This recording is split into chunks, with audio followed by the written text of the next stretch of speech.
Un hijo muerto en un accidente de avión que nadie logra explicar del todo. Una esposa que duerme en otro cuarto, en otro continente, y que casi nunca lo llama. Un viejo enfermo que se pega los párpados con cinta adhesiva para poder leer el periódico de la mañana.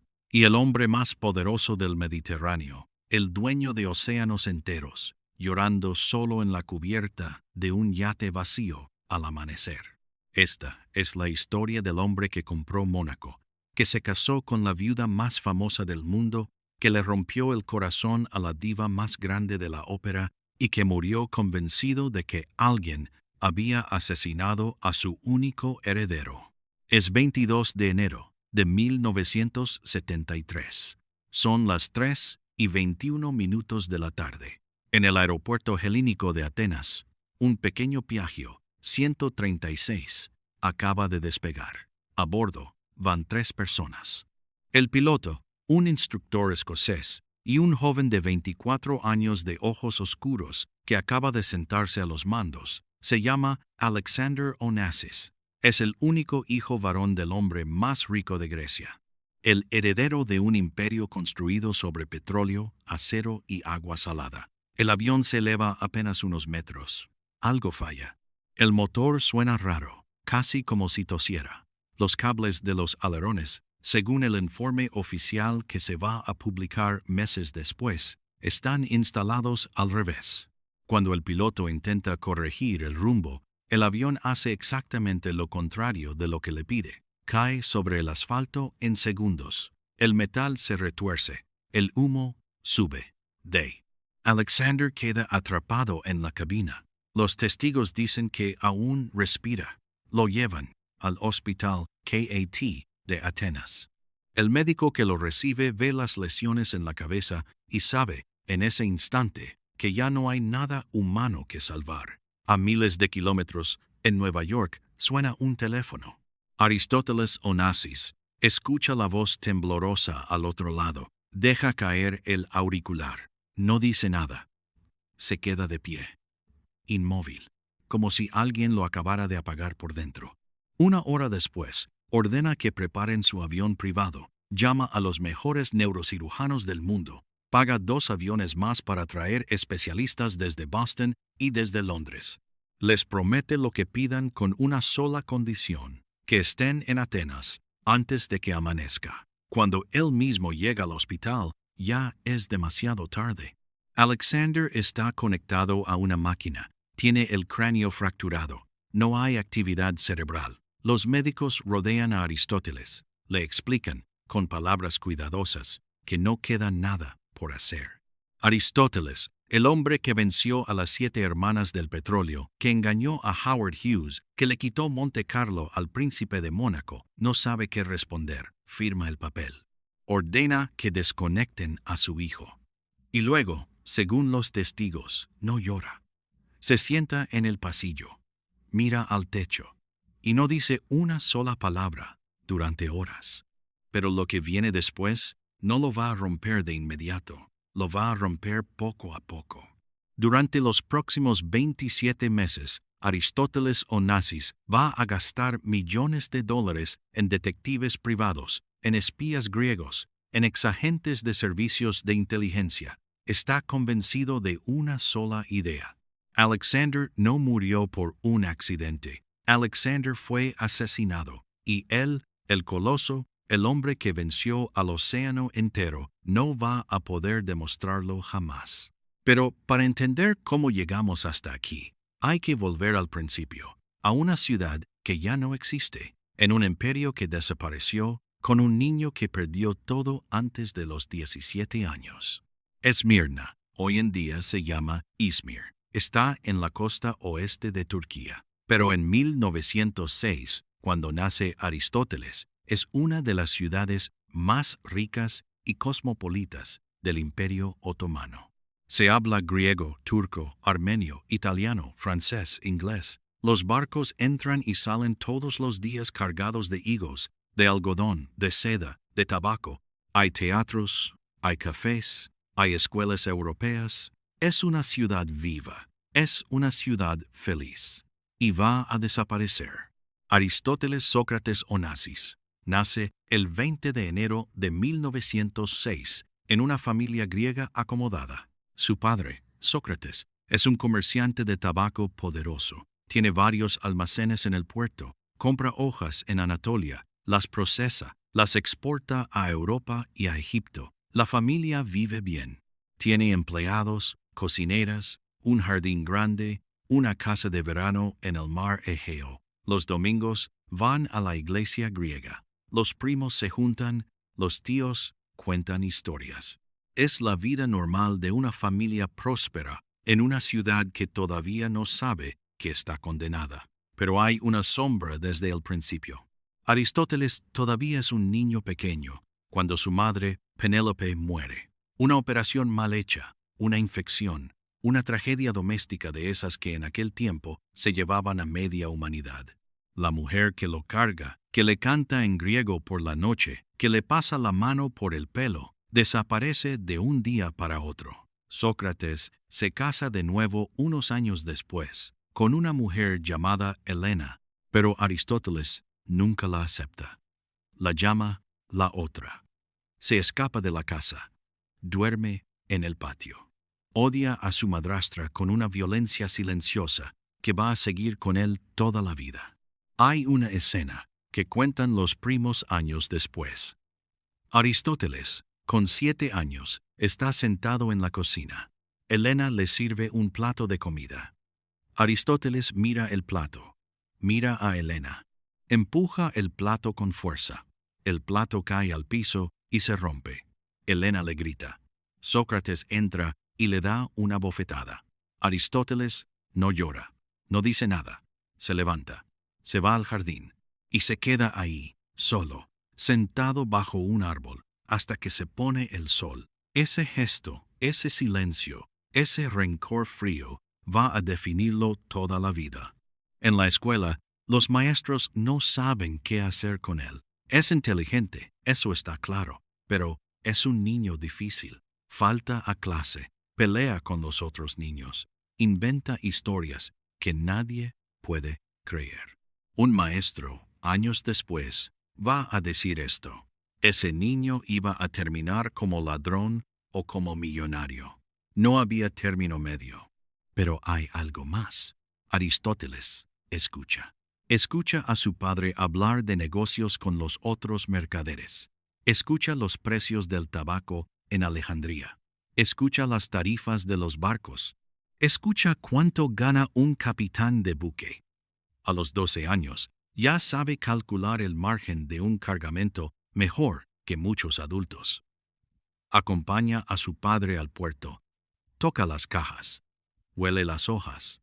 Aprende a distinguir un tabaco bueno de uno mediocre con solo olerlo. Es un detalle que parece insignificante. No lo es. Y entonces llega septiembre de 1922.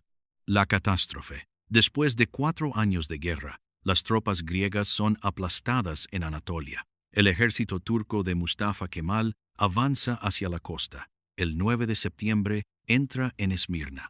Lo que pasa después no tiene un nombre oficial. Los griegos lo llaman la catástrofe. Los turcos lo llaman la liberación. Los archivos diplomáticos lo llaman simplemente el incendio. Pero la verdad, para los que están ahí, es muy simple. Es una masacre.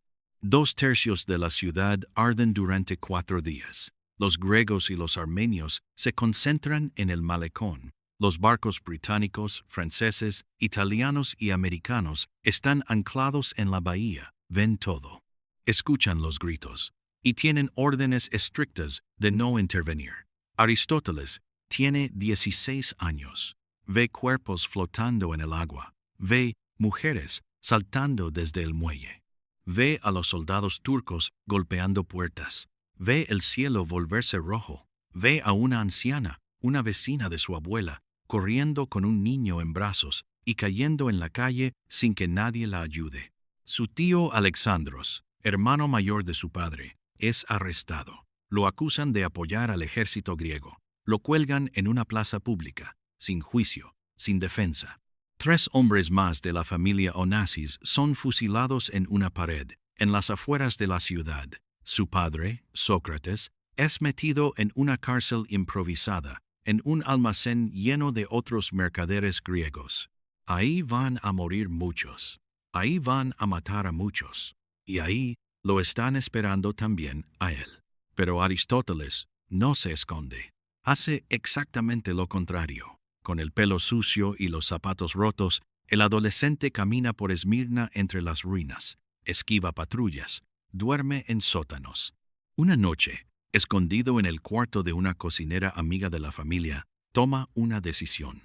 Va a sacar a su padre de esa cárcel. No sabe cómo, pero lo va a hacer. Al día siguiente, con los pocos dólares que le quedan y con 2 anillos de oro de su madre muerta, se presenta en el consulado americano. Pide hablar con el vicecónsul, un hombre llamado James Loder Park. Le explica la situación. Le dice que necesita un pase oficial. Park, años después, va a escribir que nunca olvidó a ese joven. Le entrega un permiso temporal, un documento del consulado americano. Aristóteles lo usa para moverse por la ciudad sin ser detenido. Soborna a guardias turcos con los anillos de su madre. Soborna a un sargento con botellas de coñac robadas. Soborna a un oficial de mayor rango con información que le da otro mercader griego. Logra visitar a su padre en el almacén.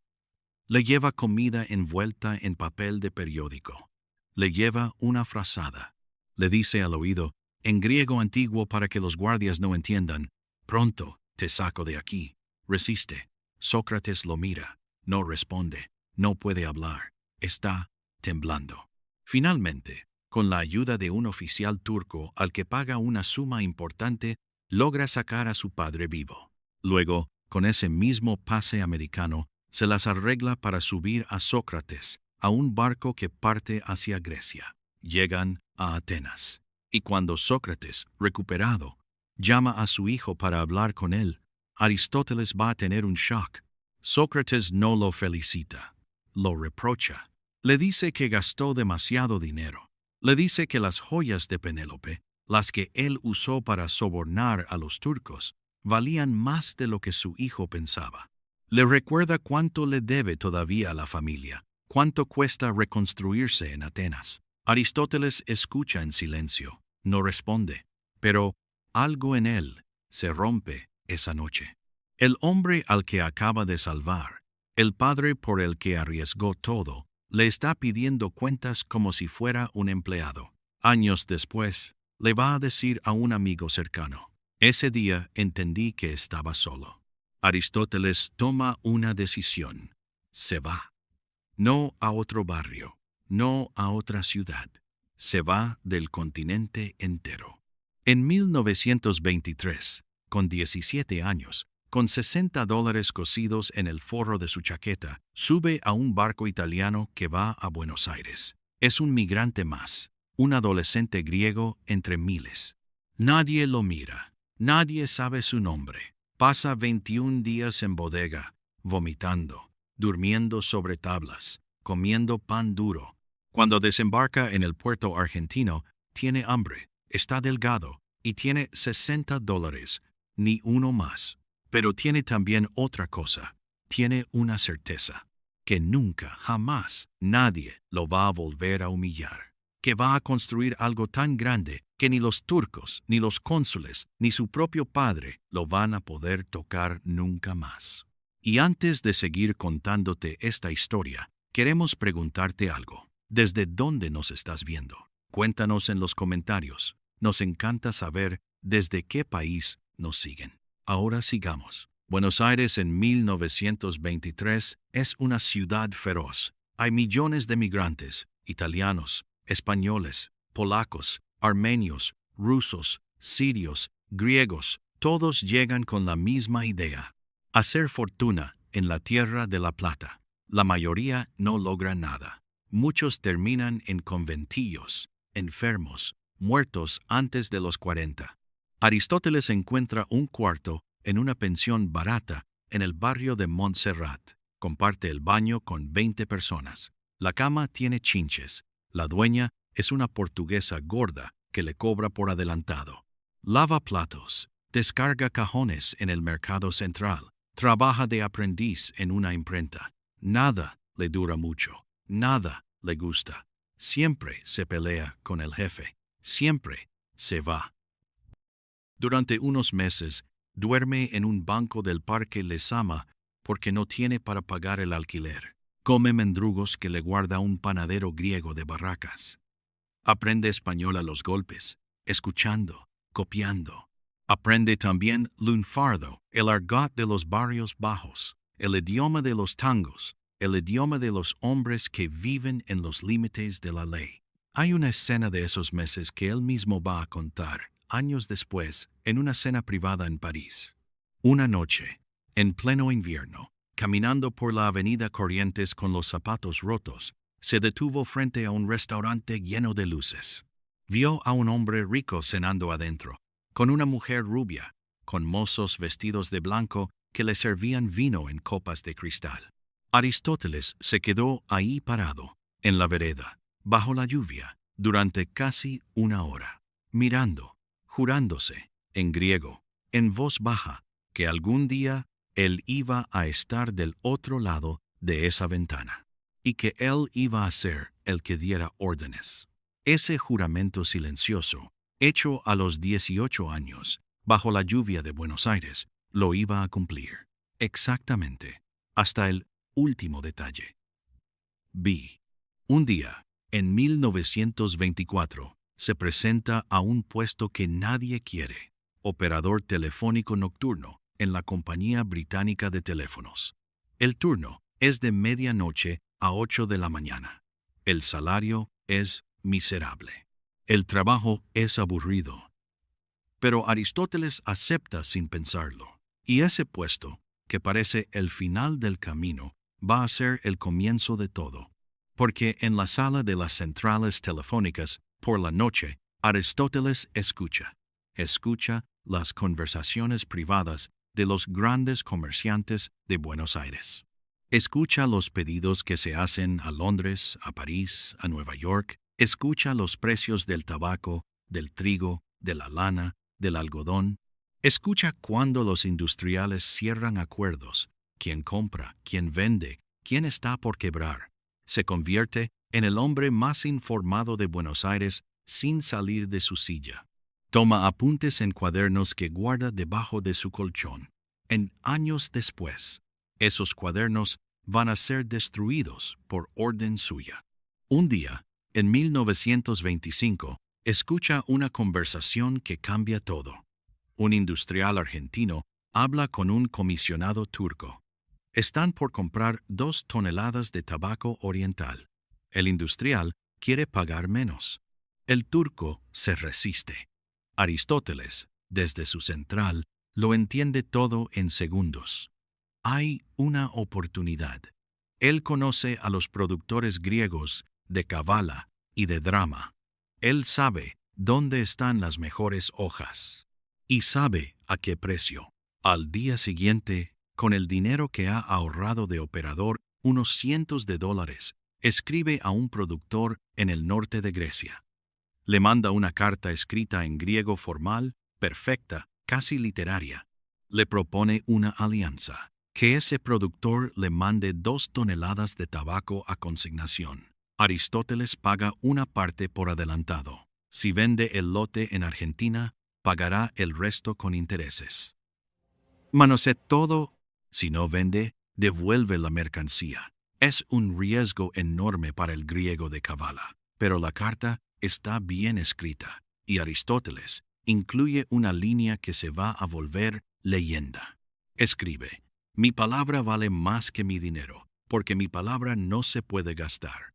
El tabaco llega al puerto de Buenos Aires en septiembre de 1925. Aristóteles lo vende en 6 semanas. Gana $10,000.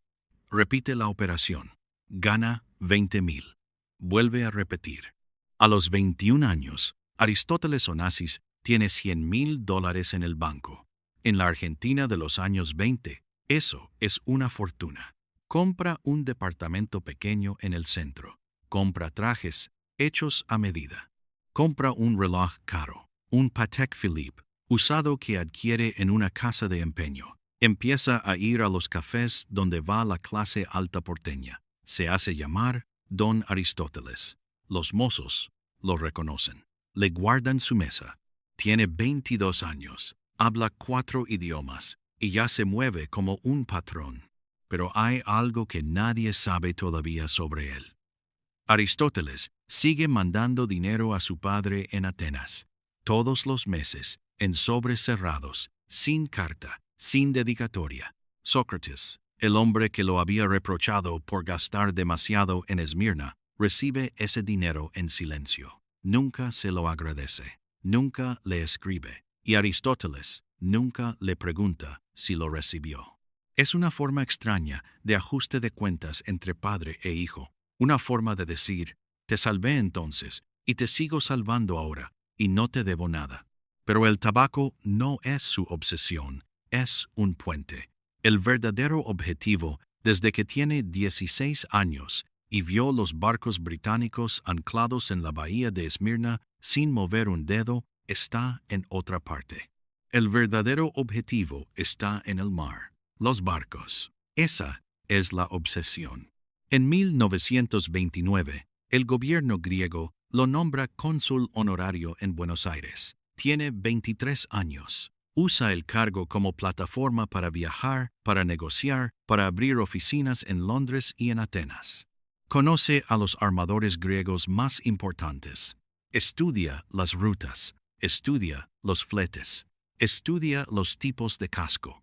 No compra todavía. Aprende. No compra.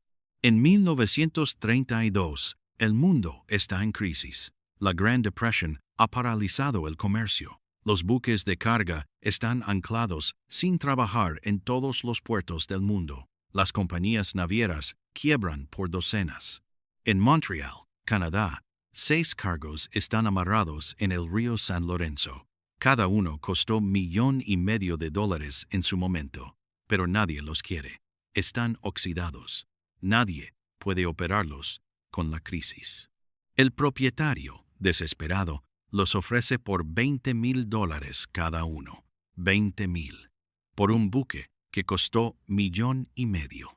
Aristóteles viaja a Montreal, los ve, los toca, baja a las salas de máquinas con una linterna, habla con los capitanes argentinos que conoce, hace cálculos en una servilleta durante una cena. Compra los 6 barcos, casi 100 veces por debajo del valor real. Y cuando la economía mundial empieza a recuperarse unos años después, Aristóteles Onassis es dueño de una flota que le costó menos que una sola casa en Londres. Los barcos llevan nombres griegos. Transportan trigo, carne congelada, minerales, carbón, y cada viaje le genera más dinero que el costo inicial del buque completo. Tiene 26 años y ya es millonario en dólares. Pero Aristóteles no se queda ahí. Mira más lejos. Mira al petróleo. En 1938 viaja a Suecia. Firma un contrato para construir el primer petrolero de su vida, el Ariston.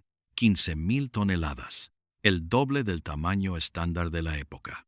Los constructores suecos le dicen que es una locura, que nadie quiere barcos tan grandes, que no hay puertos preparados para recibirlos. Aristóteles sonríe, firma, paga en efectivo. Ese barco, años después, va a cambiar la industria mundial del petróleo. Pero lo que nadie sospechaba todavía es que Aristóteles estaba preparando algo mucho más grande que simplemente barcos. Estaba preparando una revolución silenciosa. Cuando estalla la Segunda Guerra Mundial, en 1939, Aristóteles se instala en Nueva York. Alquila una suite en el Ritz. Sus barcos, bajo bandera de Panamá y de Liberia, son alquilados por las fuerzas aliadas para transportar material de guerra. Cada día, Aristóteles gana más dinero. Cada mes, firma nuevos contratos. Almuerza con generales americanos. Cena con embajadores latinoamericanos. En 1942, cuando un submarino alemán hunde uno de sus cargos frente a las costas de Brasil, no llora, cobra el seguro. y encarga 2 barcos nuevos para reemplazarlo. Cuando la guerra termina, en 1945, Aristóteles Onassis es uno de los hombres más ricos de Europa, pero aún no es famoso. Todavía no. Eso viene después. En 1946, en una fiesta en Nueva York, conoce a un hombre llamado Stavros Livanos. Livanos es uno de los armadores griegos más poderosos del mundo. Tiene 3 hijas. La mayor se llama Eugenia. La menor se llama Athina. Tiene 17 años. Es hermosa, elegante, tímida. Tiene una voz suave. Usa vestidos sencillos, de buen gusto. Todos la llaman Tina. Aristóteles tiene 40. Le pide la mano 2 meses después. Stavros duda. Le dice que Tina es muy joven, que él es demasiado mayor, que la sociedad griega va a hablar. Aristóteles responde algo que se va a volver famoso. Señor Livanos, no le estoy pidiendo a su hija, le estoy pidiendo una alianza, y las alianzas no tienen edad. Stavros lo mira. Sabe que tiene razón. Sabe que esa alianza va a duplicar el poder de su propia familia en el shipping mundial. Firma el compromiso. Tina no es consultada. Se casan en Nueva York el 28 de diciembre de 1946. Tina tiene 17 años y 4 meses. Aristóteles tiene 40. Durante la luna de miel, a bordo del yate de la familia Livanos, Aristóteles pasa más tiempo en el teléfono que con su esposa. Está cerrando operaciones. Está comprando más barcos. Está construyendo su imperio. Tina lo mira. No dice nada. Aún no entiende con quién se acaba de casar, pero pronto lo va a entender. Nace Alexander el 30 de abril de 1948. Nace Cristina el 11 de diciembre de 1950. Aristóteles es un padre ausente. Está en Roma, en Londres, en Riad, en Washington, en Caracas. Los niños crecen viéndolo poco, pero cuando está, es el centro del universo. Los sube a sus barcos. Les enseña a nadar. Les habla en griego.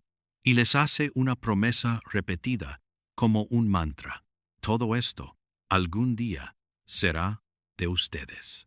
Pero el precio de todo esto estaba a punto de empezar a cobrarse. En los años 50, Aristóteles Onassis ya no es un millonario cualquiera. Es una fuerza geopolítica. Tiene más de 100 barcos. Sus petroleros transportan el crudo saudí hacia Europa y América. Sus terminales en Argentina, en Uruguay, en Kenia, en Arabia Saudí mueven cargas que los gobiernos enteros no pueden controlar. Pero Aristóteles quiere más. Quiere algo que ningún naviero del mundo ha logrado antes. Quiere un contrato directo y exclusivo con Arabia Saudí. En 1953, viaja a Riad. Se reúne con el rey Ibn Saud, el viejo monarca, fundador del reino. La reunión dura 2 días. Le propone algo único: que todos los petroleros que transporten crudo saudí sean de bandera saudí, no americana, y que él, Aristóteles Onassis, tenga el monopolio exclusivo del transporte. El rey firma.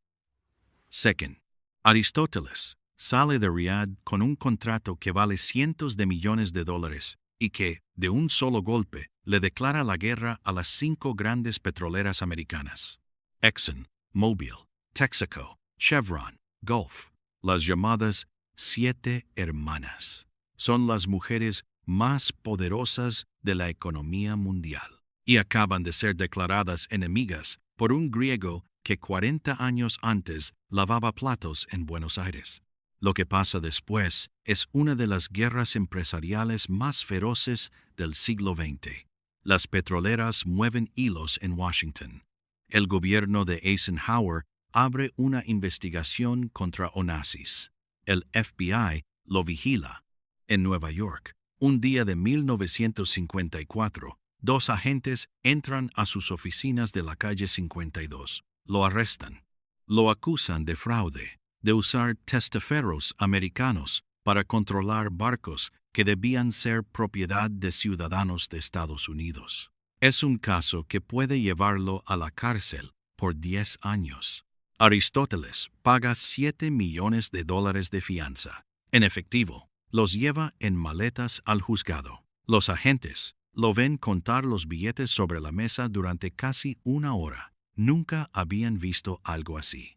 La cantidad es tan grande que la prensa la multiplica. Los periódicos americanos empiezan a publicar su nombre en primera plana por primera vez.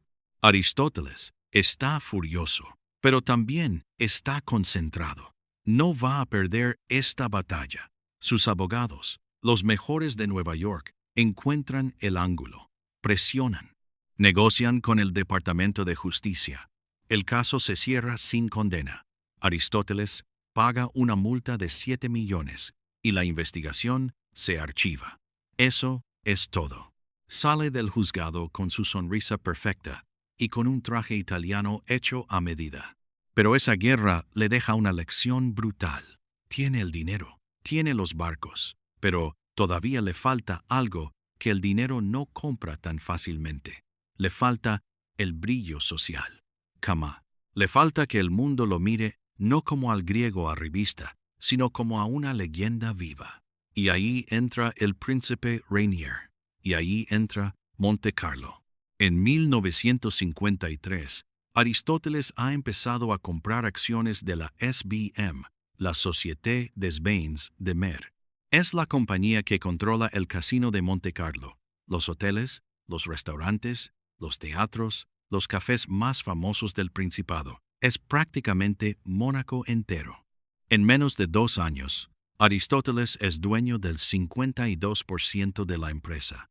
Es el accionista mayoritario. Es el hombre más poderoso del Principado. Y no es el príncipe.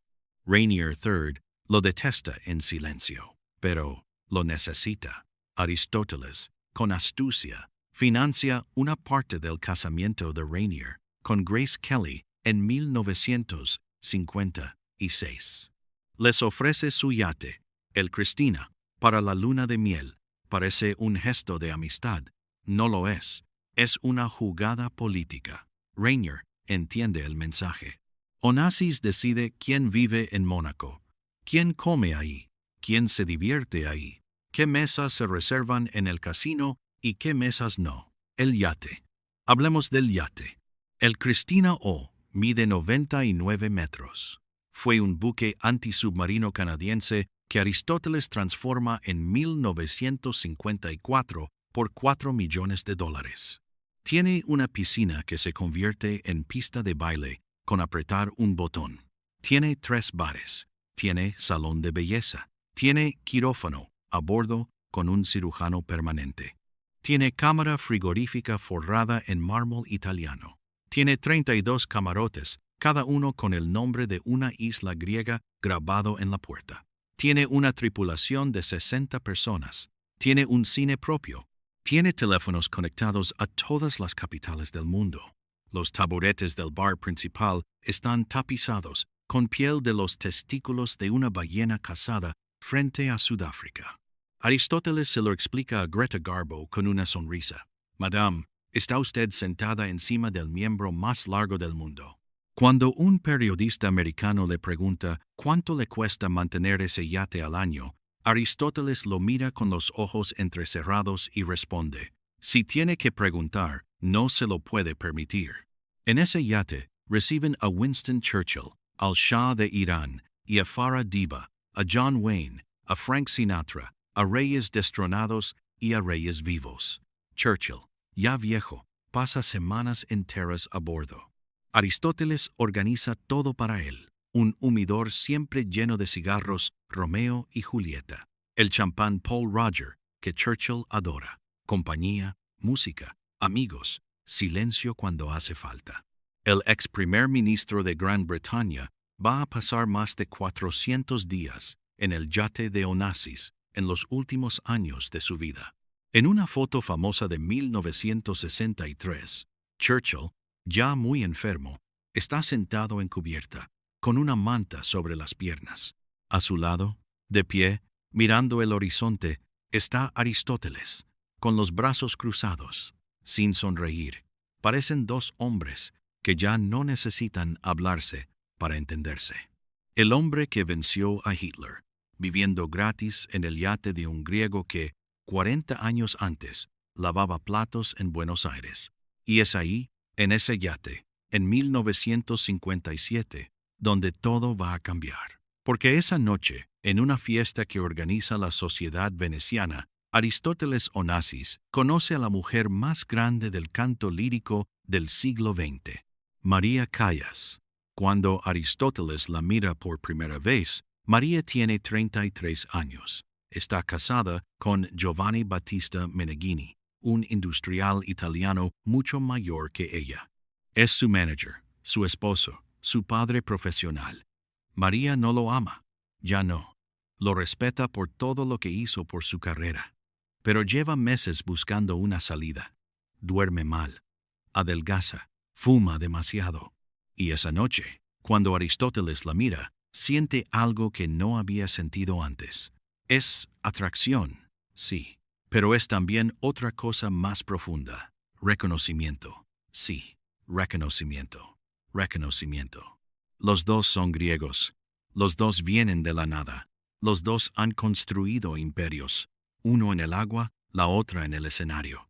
Los dos saben lo que es ser humillado. Los dos saben lo que es ganar contra el mundo entero. María lo mira. Y Aristóteles, según los testimonios de esa noche, no vuelve a mirar a otra mujer en toda la velada. En 1959, Aristóteles invita a María y a Meneghini a un crucero por el Mediterráneo en el Christina O. También invita a Tina, su esposa, y a los Churchill, 22 días de crucero. Meneghini, 22 días que cambian 4 vidas. En esas noches, Aristóteles y María empiezan a verse en secreto, en el bar del yate después de que todos se van a dormir, en la piscina, al amanecer, en un salón donde tocan música griega. Los testigos dicen que bailan juntos durante horas. Tina los ve, Meneghini los ve. Nadie dice nada, todavía. Cuando el crucero termina, el 19 de agosto, María anuncia que se separa de Meneghini. Tina Onassis lee la noticia en los periódicos pocos días después. Empaca sus cosas. Se lleva a los niños. Pide el divorcio. Aristóteles acaba de cambiar su vida entera por una mujer. Pero lo que nadie sospechaba, y aquí es donde esta historia se vuelve peligrosa, es que esa mujer no iba a ser su última decisión equivocada. Durante 9 años, Aristóteles Onassis y María Callas viven uno de los romances más célebres del siglo XX. Viven en el yate, viven en París, en la suite del Hotel Plaza Athénée.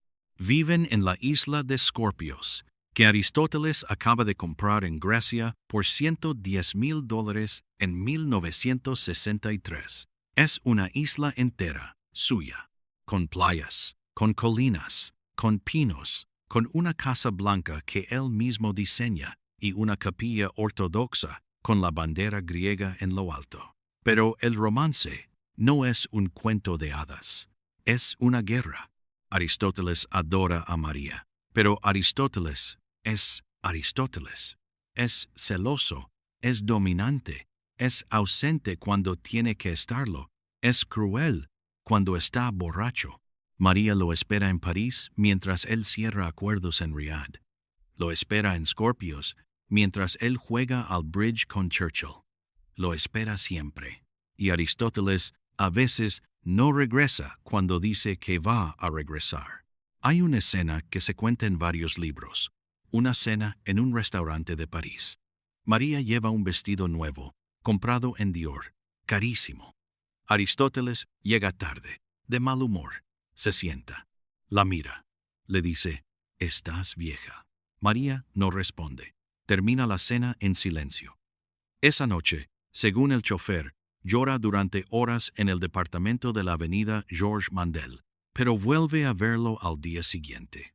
Y hay otra escena, opuesta, contada por una empleada de Scorpios. Un atardecer de agosto de 1963. Aristóteles y María bailan solos en la cubierta del yate, con una canción griega en el tocadiscos.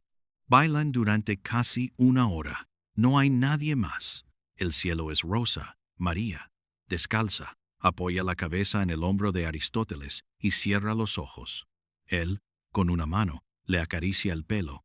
La empleada, que mira desde la ventana de la cocina, va a decir años después: nunca vi a dos personas más enamoradas en mi vida, pero tampoco vi a dos personas más condenadas. María le da todo. Abandona la ópera por él, literalmente. En 1965, a los 41 años, canta su última función completa en el Covent Garden de Londres. Sale del escenario. No canta más en público durante años. Dedica su vida a él, a las cenas en Monte Carlo, a los veranos en la isla, a esperar. Según algunos testimonios que María compartió con amigos cercanos, en 1960 quedó embarazada de Aristóteles. Perdió al bebé, un niño al que habría llamado Homero. Los detalles nunca fueron confirmados oficialmente, pero si fue así, fue el corazón de una herida que nunca se iba a cerrar. Y entonces, en 1968, algo ocurre.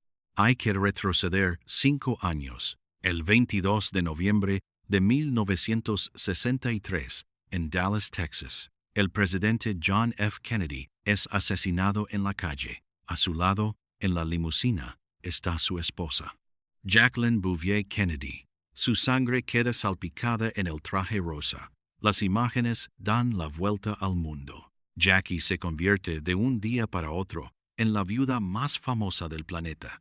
Aristóteles Onassis ya la conoce desde antes. La invitó a su yate ese mismo 1963, durante el verano, cuando Jackie había perdido a un hijo prematuro llamado Patrick. Pasaron 2 semanas en el Christina O.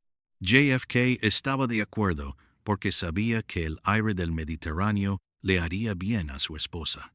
Jackie volvió a Washington sanada y nunca olvidó a Aristóteles. 5 años después, en junio de 1968, Robert F. Kennedy, el hermano menor de JFK, el hombre que podía llegar a ser presidente, es asesinado también en Los Ángeles. Jackie se derrumba. Le dice a su suegra, Rose Kennedy: están matando a los Kennedy y quiero sacar a mis hijos de este país. Ella tiene 2 hijos, Caroline y John John. Tiene miedo, tiene pavor. John llama a Aristóteles. Lo que ocurre entre junio y octubre de 1968 nunca se va a saber completamente, pero los detalles que se conocen son suficientes. Aristóteles viaja a Nueva York. Se reúne con Jackie varias veces en privado. Negocian, sí, negocian, porque este matrimonio, aunque los dos lo vayan a negar siempre, es un contrato. Aristóteles le ofrece a Jackie seguridad, protección armada para sus hijos, una asignación anual de varios millones de dólares, una villa, un yate, todo lo que quiera. Y a cambio, ella le da su nombre, su fama, su sombra mitológica, su elegancia. El 17 de octubre de 1968 se anuncia el compromiso. La prensa mundial enloquece. Jackie Kennedy se casa con el magnate griego. Las revistas se agotan en todos los kioscos del mundo en menos de un día. La opinión pública está dividida entre el shock, el morbo y la repulsión. En París, en una casa en la avenida Foch, una mujer lee la noticia en el periódico. María Callas se arrodilla en la sala. No llora de inmediato. Tarda varios minutos. Después, según el testimonio de su mayordomo, empieza a gritar. Gritos que no parecen humanos. Durante horas, sin parar. Ella acaba de enterarse por el periódico. Aristóteles nunca le avisó, nunca le dijo. Durante los meses anteriores, mientras María lo esperaba en París, creyendo que estaban por casarse, Aristóteles estaba negociando en secreto con Jackie Kennedy.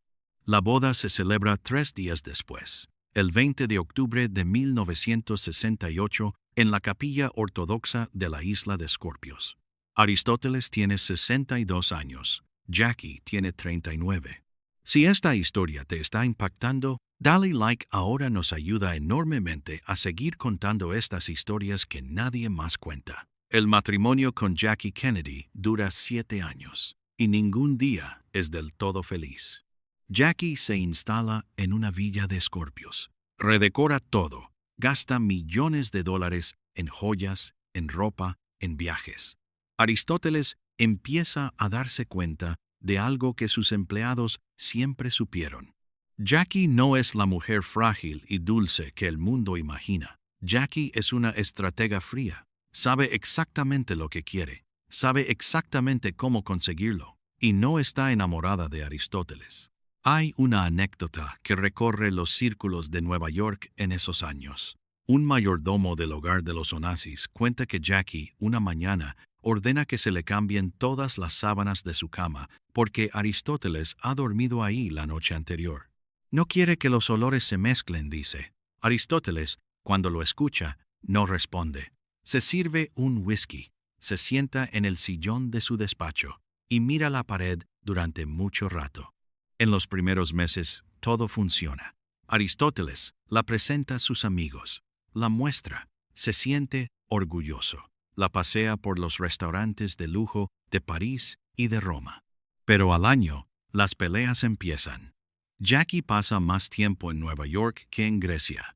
Compra ropa por cientos de miles de dólares por temporada. Aristóteles recibe las facturas en su oficina.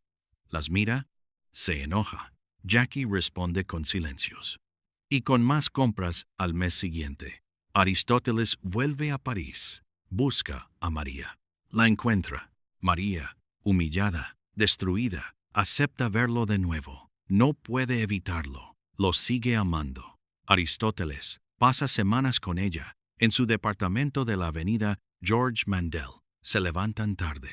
Escuchan música. Caminan por el Bois de Boulogne.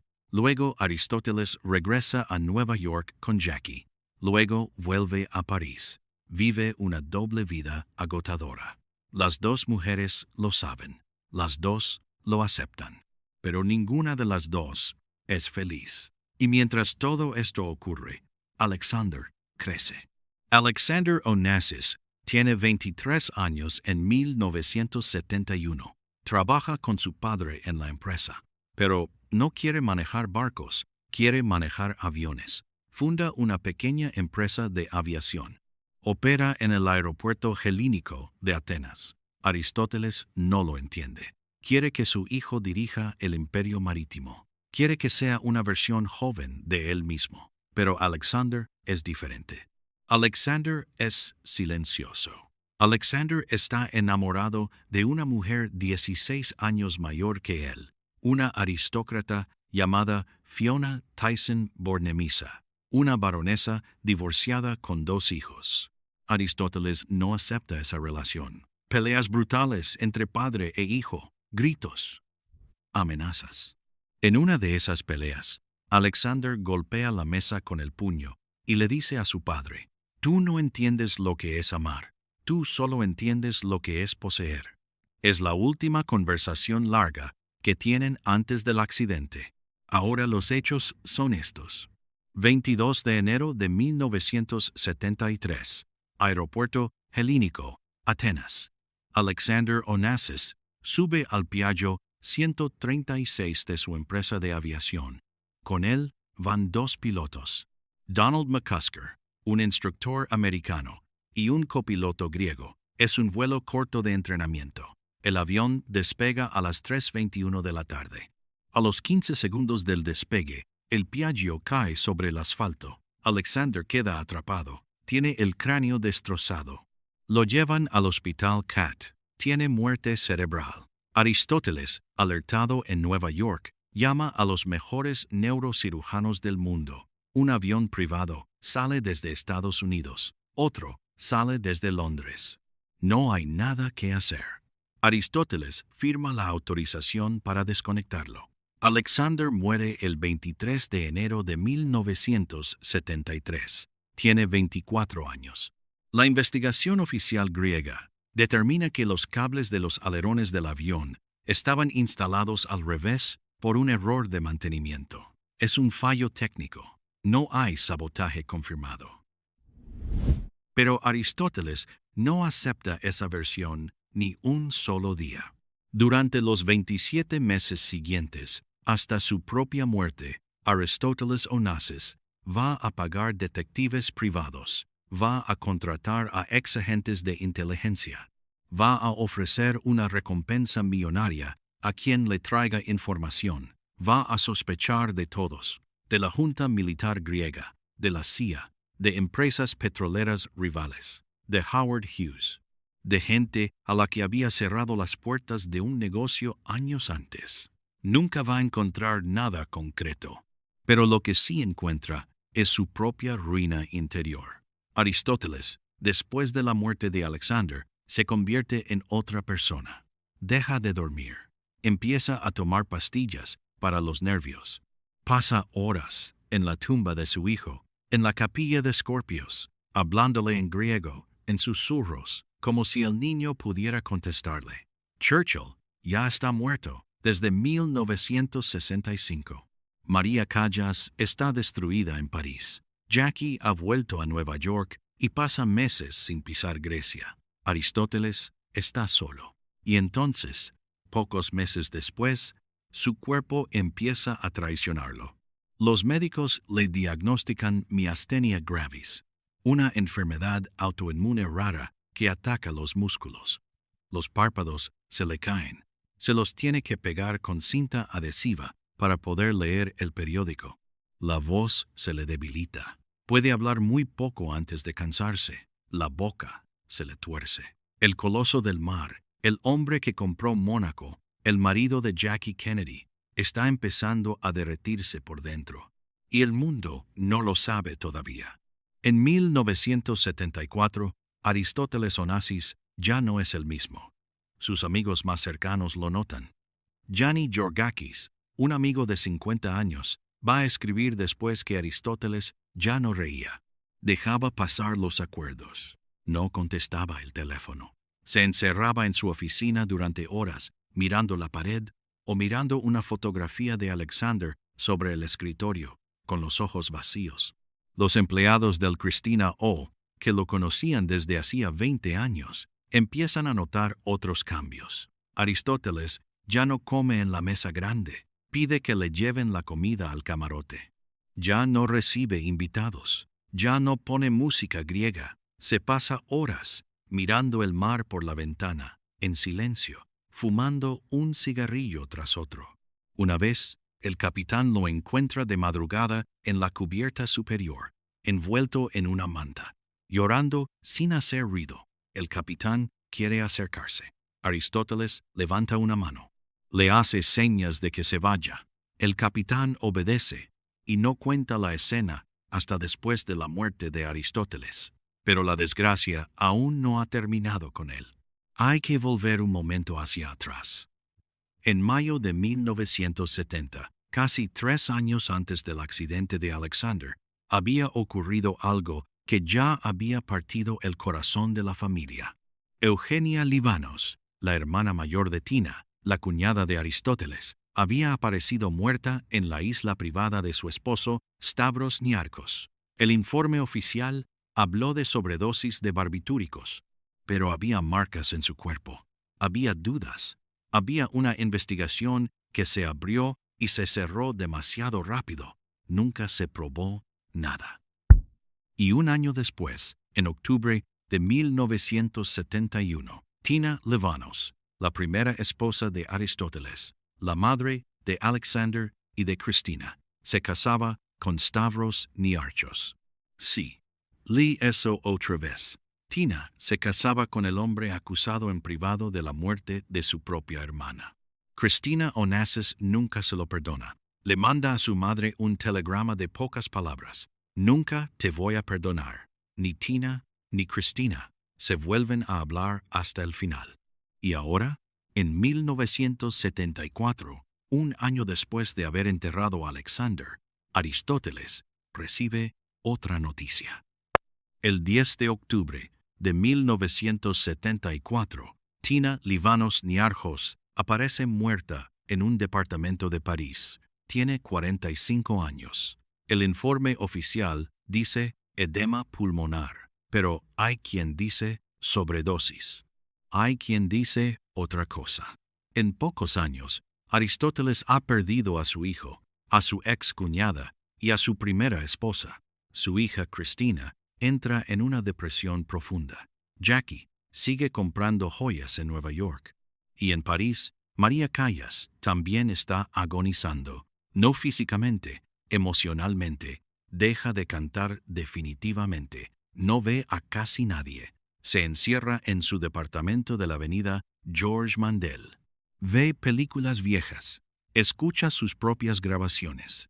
Llama a veces a Aristóteles. A veces él le contesta. A veces no. Aristóteles, mientras tanto, empieza a pensar en divorciarse de Jackie. Está convencido de que el matrimonio fue un error.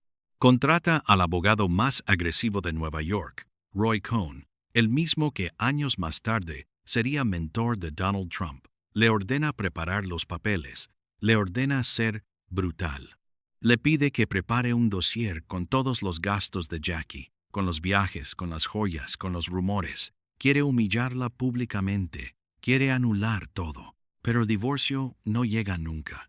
Aristóteles se enferma más rápido de lo que él mismo pensaba. En diciembre de 1974, los médicos le dicen algo muy duro. La miastenia está empeorando.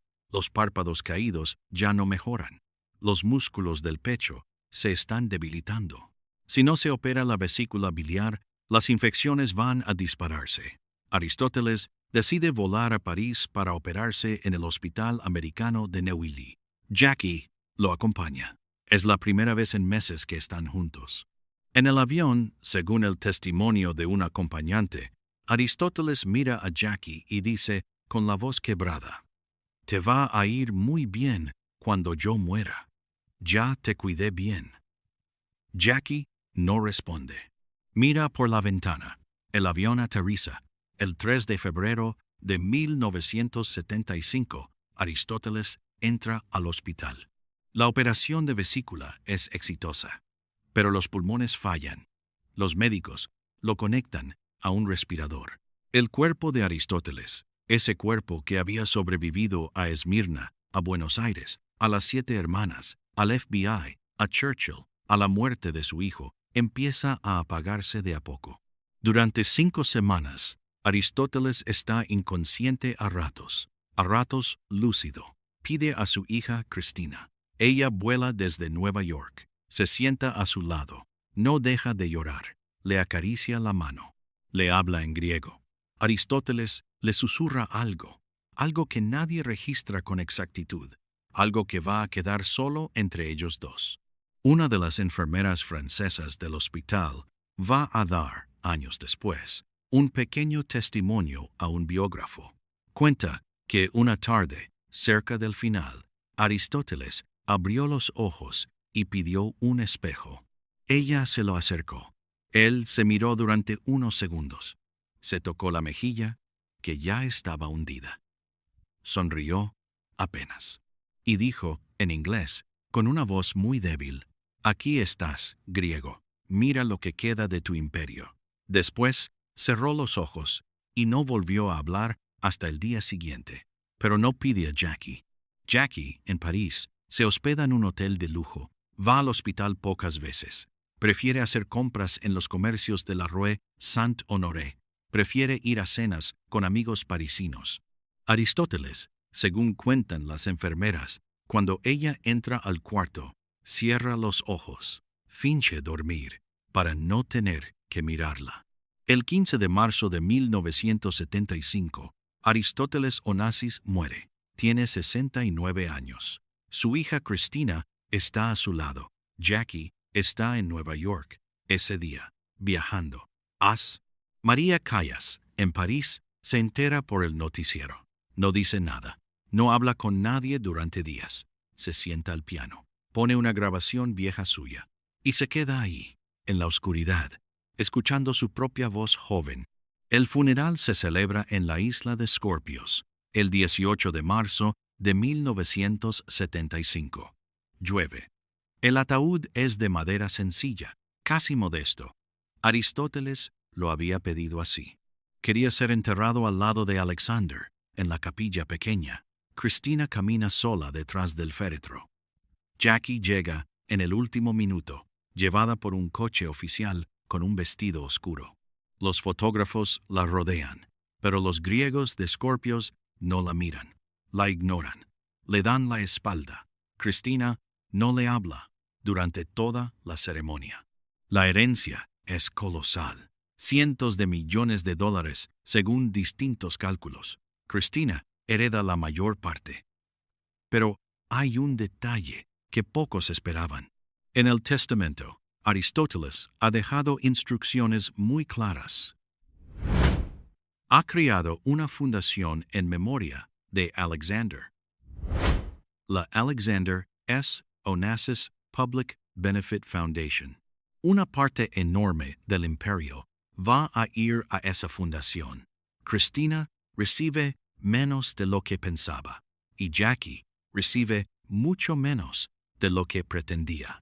Jackie pide más, contrata abogados, presiona. Cristina, que detesta a Jackie desde el primer día, se niega. Durante 18 meses hay una guerra legal en las cortes de Atenas y Nueva York. Finalmente, para evitar que los trapos sucios se hagan públicos, Cristina acepta pagarle a Jackie $26 millones como acuerdo final. Jackie firma una renuncia a cualquier reclamo posterior. Se va. Nunca vuelve a Grecia. Nunca visita la tumba de Aristóteles. María Callas, en París, sobrevive a Aristóteles solo 2 años. Muere sola en su departamento el 16 de septiembre de 1977, oficialmente por un ataque cardíaco. Pero muchos de sus biógrafos dicen que se dejó morir, que dejó de tomar su medicamento, que no quería seguir. Tiene 53 años. Sus cenizas son esparcidas en el mar Egeo, no muy lejos de la isla de Scorpios, como si en la muerte hubiera querido por fin alcanzarlo. Una amiga de María, que la había visitado pocas semanas antes de su muerte, va a contar algo que nunca se olvida. María le dijo esa tarde, sentada frente a la ventana, mirando la lluvia caer sobre París: ¿Sabes qué es lo más triste? Que lo volvería a elegir. Lo volvería a elegir 100 veces, aunque supiera cómo termina todo. Pero la historia no termina ahí. Cristina Onassis hereda el imperio. Se convierte, en ese momento, en una de las mujeres más ricas del mundo. Tiene todo lo que se pueda soñar, pero no tiene paz. Se casa 4 veces. Todos los matrimonios fracasan. Uno de ellos, el más extraño, es con un ciudadano soviético llamado Sergei Kausov, un funcionario gris y silencioso. Según investigaciones posteriores, los servicios de inteligencia soviéticos habían visto en ese matrimonio una oportunidad estratégica para acercarse al imperio Onassis. Cristina se da cuenta a tiempo, se divorcia. En 1985, Cristina tiene una hija. Se llama Atina. Es su única heredera legítima. Atina Onassis vive entre Mónaco, Suiza y Brasil. Es una niña criada por niñeras, por guardaespaldas, por fantasmas. El 19 de noviembre de 1988, Cristina Onassis aparece muerta en una casa en Tortuguitas, cerca de Buenos Aires. Tiene 37 años.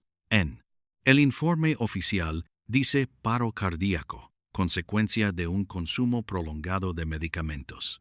Hay quien habla de sobredosis de pastillas para dormir.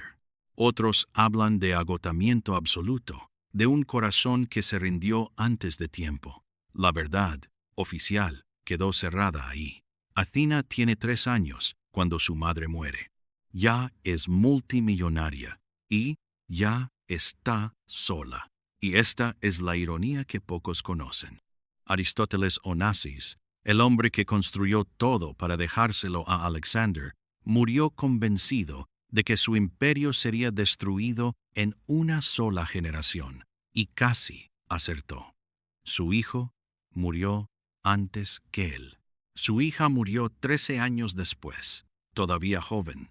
La heredera final de todo lo que construyó, la nieta del mercader de tabaco de Esmirna, creció sin padres, en una habitación vigilada por hombres armados, rodeada de dinero y de sospechas. Aristóteles había dicho a un periodista griego pocos meses antes de su muerte algo que se volvería, con los años, casi una profecía. Le dijo: «El dinero es un barco. Si no sabes navegarlo, te ahoga». Él mismo, al final, se ahogó. 40 años después de su muerte, el nombre de Aristóteles Onassis sigue vivo. La Fundación Onassis financia universidades, becas, programas culturales en Grecia y en el extranjero. Un centro cultural impresionante lleva su nombre en Atenas. Los supertankers modernos, con sus cargas monstruosas cruzando el Golfo Pérsico, son hijos directos del barco que él encargó en Suecia en 1938. La industria mundial del transporte de petróleo existe como existe gracias, en buena parte, a él. Pero cuando se hace el balance humano, hay una paradoja imposible de resolver. Aristóteles Onassis lo tuvo todo: el imperio, la isla privada, la reina viuda de Estados Unidos, la diva más grande de la ópera, el yate legendario, las cenas con Churchill, las llamadas con presidentes, los acuerdos con reyes árabes, el nombre más reconocido del shipping mundial. Y murió convencido de que había perdido a su único hijo por haber construido todo eso. ¿Valió la pena? Esa es la pregunta que queda, y es la misma pregunta que se hacen hoy muchos de los hombres más ricos del planeta. Los mismos que vuelan en sus aviones privados. Los mismos que no duermen. Los mismos que compran islas, que compran silencio, que compran tiempo, que compran todo, menos las dos cosas que Aristóteles Onassis también trató de comprar y nunca pudo: a un hijo vivo y a una mujer que lo amara de verdad. Él mismo lo dijo con claridad en una entrevista en 1972, un año antes de la muerte de Alexander.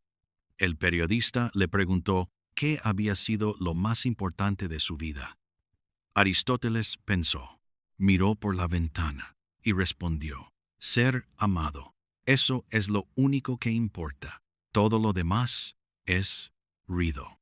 Un año después, su hijo estaba muerto. 2 años después, él también.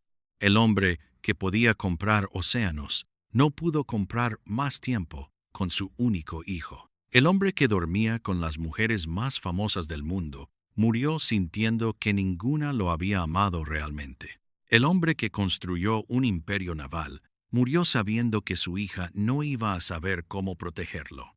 Esa es la verdadera historia de Aristóteles Onassis. No el griego del mar, no el esposo de Jackie Kennedy, no el amante de María Callas. Un hombre que perdió a su madre siendo un niño y que pasó los 66 años siguientes buscando, sin encontrar nunca, algo que reemplazara ese amor. Compró yates, compró islas, compró una reina, pero nunca pudo comprar lo único que lo hubiera salvado. Y la pregunta queda flotando para ti, que nos estás escuchando. ¿Cuánto cuesta el éxito cuando se paga con soledad? ¿Cuántos Aristóteles Onassis hay hoy en nuestras propias vidas persiguiendo cosas que nunca les van a devolver lo que perdieron persiguiéndolas? En la próxima historia que vamos a contar en este canal, hablaremos de otra leyenda cuya vida rozó la de Onassis, una mujer que lo conoció mejor que nadie. Una mujer cuyos secretos todavía hoy se guardan en archivos cerrados en 3 países distintos. Una mujer cuyo nombre se susurra con una mezcla de admiración y tristeza, y lo que vas a descubrir en esa próxima historia va a cambiar la manera en que miras para siempre al mundo del lujo, del poder y del amor. Suscríbete y activa la campanita para no perderte la próxima historia. Y cuéntanos en los comentarios, ¿conocías toda esta historia? ¿Qué es lo que más te ha sorprendido?